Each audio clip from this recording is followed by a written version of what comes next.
তো বন্ধুরা, আগের পার্টে আমরা দেখতে পারছিলাম কি হয়েছিল কাঠুরিয়াটার সাথে, আর কাঠুরিয়া কি কি করতে পারছিল তার পরিবারের জন্য। এখন আমরা নেক্সট পার্ট দেখব। নেক্সট পার্টে কি হতে যাচ্ছে। অনেক দিন কেটে যাওয়ার পর কাঠুরিয়া একদিন যাচ্ছিল দূরের এক জঙ্গলে কাঠ কাটবে বলে।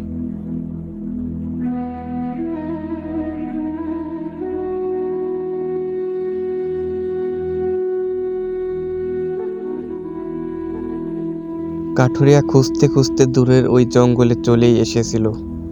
এইখানে সে খুঁজতে লাগছিল কোথায় ভালো একটা কাঠ পাবে, কোন গাছের কাঠ অনেক শক্ত।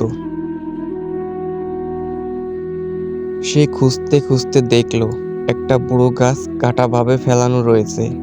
কেউ বা কারা কেটে রেখে গিয়েছিল অনেক দিন আগে, আর নাই। তো সে ভাবলো এই গাছের কাঠটাই সে কাটবে।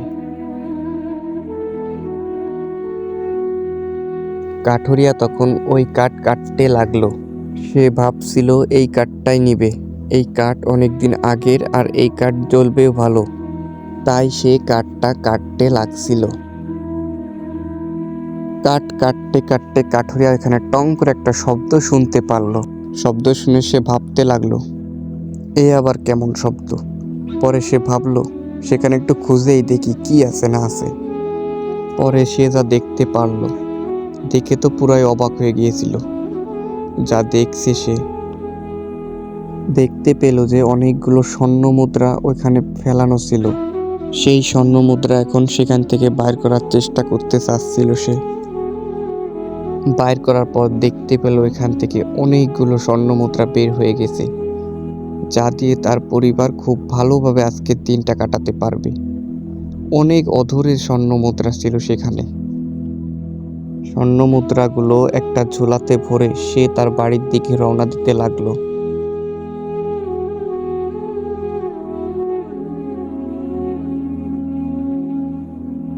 সে যখন বাড়িতে এলো তার বউকে দেখালো প্রথমে।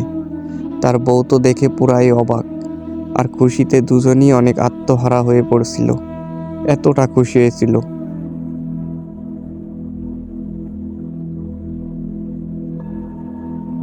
তারপর আর কি, ওই স্বর্ণ মুদ্রা বিক্রি করে যত টাকা হলো তাই দিয়ে একটা বাড়ি বানিয়ে নিল। তারপর থেকে ওদের সংসার অনেক ভালোভাবে কেটে যাচ্ছিল। কাঠুরিয়ার জীবনটা সেদিনকের পর থেকেই ঘুরে গেল, আর তাদের কষ্ট সহ্য করা লাগেনি।